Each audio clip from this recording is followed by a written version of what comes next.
Hello, ladies and gentlemen. My name is Brett Keene, and I thought that we would have an intellectual discussion based upon homosexuality and transgenders. As many of you know, one of the things that transgenders and homosexuals like to do is they like to blame religion for why it is that they believe that they are treated poorly, are treated badly, are looked down upon. But let's just for a moment to do a little bit of a mental experiment here, a science experiment. Let's remove religion, the Bible, all the different holy texts out of the equation. Let's remove God completely from the universe as though he doesn't even exist, and just face the topic straight on, science-based, history-based, and so on. When we look at science, science tells us, especially in Darwin's evolution, that the entire point of the species is to propagate. Its entire idea of survival is to continue to pass on your genes. Now, if you are sticking your stuff into another man's ass and you're shooting it off, you can't very well propagate. You're not doing as nature intended. Whether you believe that nature is unguided and has no guided process to it or sentience, in order for nature to continue, it has to be able to reproduce. It has to take on different forms. And it cannot do that in the sense of propagating and passing on the genes if someone is literally spending their entire life being a homosexual.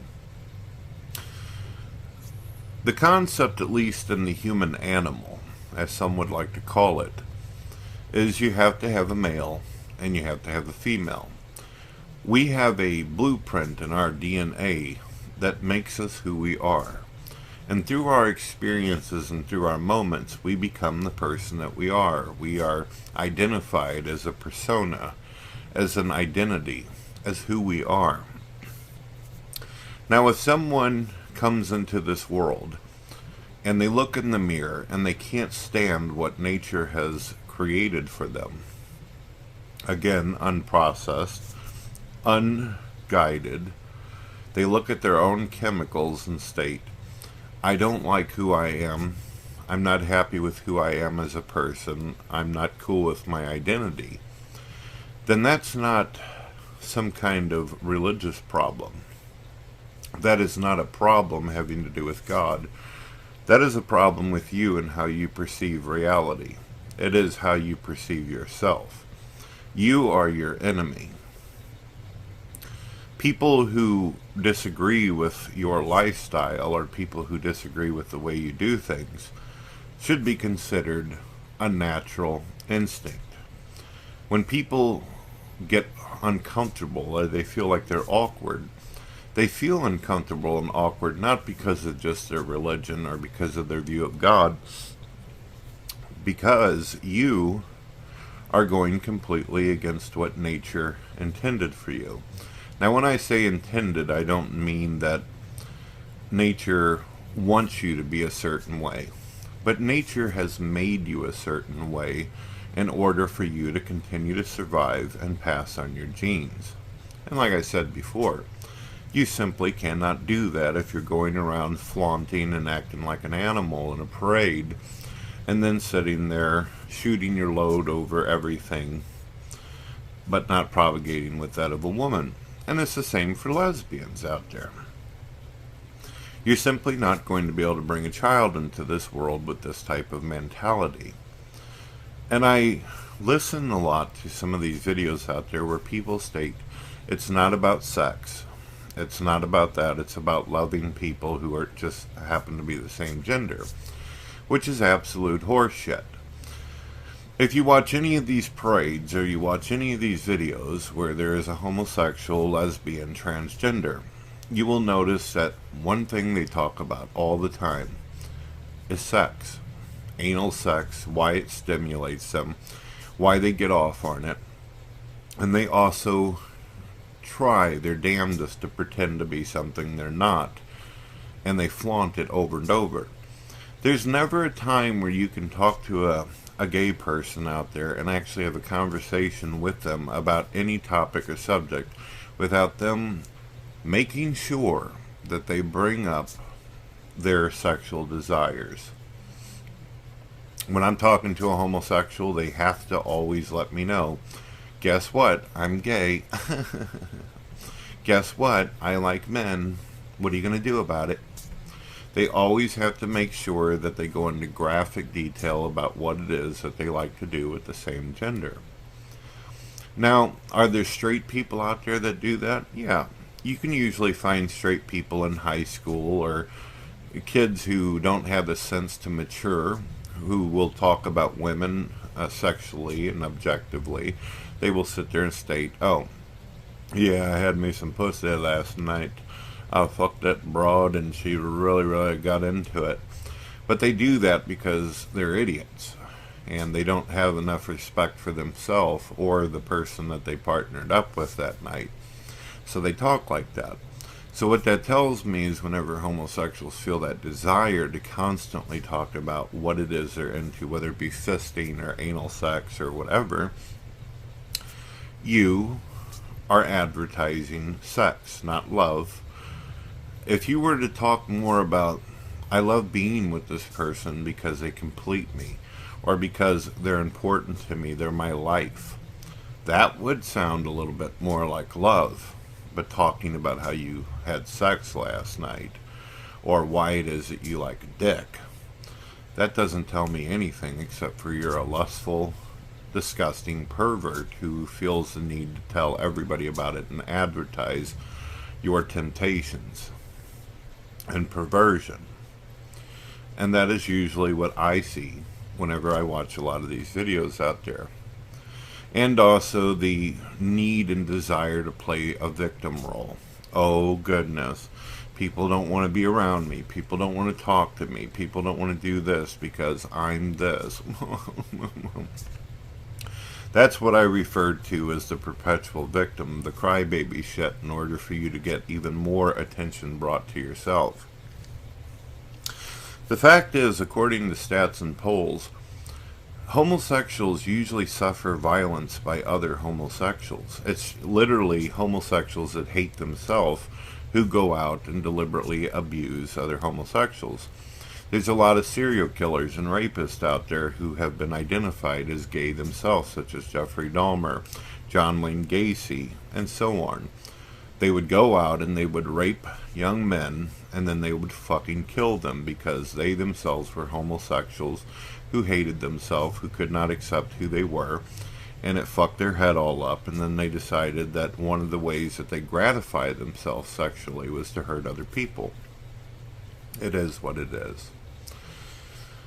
So what is the other things that I notice?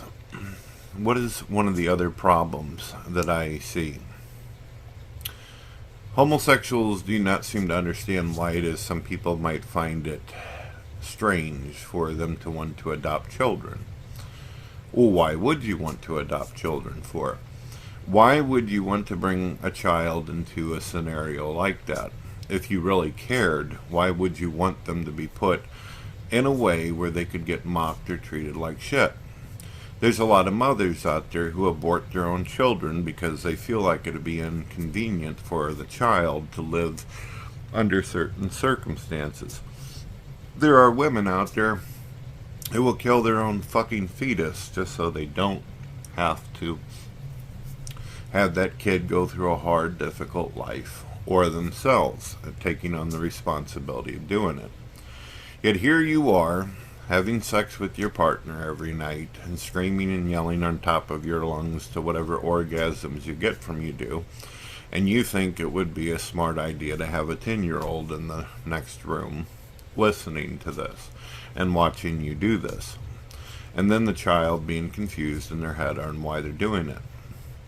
That's the reason when people watch how homosexuals act out in public, slobbering all over each other, and constantly advertise their sexualhood, people are automatically going to think, oh geez, I could not imagine people like that with children constantly advertising and flaunting this thing. And let's face it, one of the reasons I notice that homosexuals get very mad is when you bring up the fact of pedophilia. That pedophilia is a chemical imbalance that causes people to be attracted to children.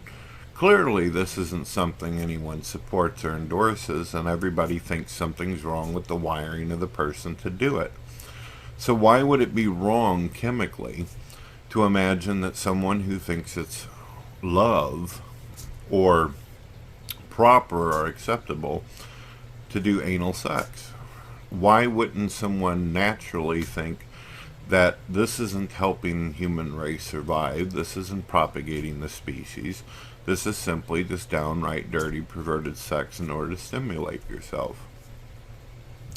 If we are nothing but chemicals and we are nothing but nature trying to continue to exist and propagate and do what we do, then no one out there can argue that it's any more than just that. Love itself is nothing more than biting into a candy bar. It's no more than that of an emotional investment stimulated by your chemicals. And if your chemicals are telling you that you do not want to transcend your very own nature, if your chemicals are telling you that it's so important for you to have this type of or style of sex that doesn't involve being able to reproduce, then your entire argument is out the fucking window. Now, I myself, I don't care. At the end of the day, if this is what you think it's for, fine. But there's one last issue I want to end this video with. It's the moral issue. There's a moral problem here too that no one likes to talk about because everyone wants to be fucking PC. They want to be politically correct. Do you know how one of the reasons why it is that there's so many health problems and health issues in the homosexual community? Because men are sticking their dicks in things that we're not meant to do. When you do that, a lot of guys end up in the hospital because they've either stuck bottles or light bulbs up their ass, or they've been ripped internally. Almost as if they volunteered for their own inquisition or anal tear. Do you know how many times that homosexuals, it's one of the reasons why they constantly fight for this concept of getting some kind of medical care? Because they harm themselves physically. It's obvious that it's not natural because men have to actually use components and liquids and goos, Vaseline, in order to be able to stimulate what they're doing to each other. And if they don't have enough or they have too much, they end up hurting themselves. There's many cases all over the net where homosexuals have hurt themselves. Not so much as lesbians because there's not as much penetration involved in that. But that ought to tell you something. Personally, you're the master of your own destiny. If you want to drill a hole in the wall and have fucking sex with it, that's up to you. I'm not telling you you can't do it. I'm not telling you that you can do it. Whatever. You're going to do with your life as you want. I'm just trying to find out if people actually are intellectual enough to be able to have a conversation without quickly running off to, oh, you're homophobe, you're this and that, just simply for asking questions about science and nature and how the human anatomy actually works. And is it all chemicals and nothing more? Peace.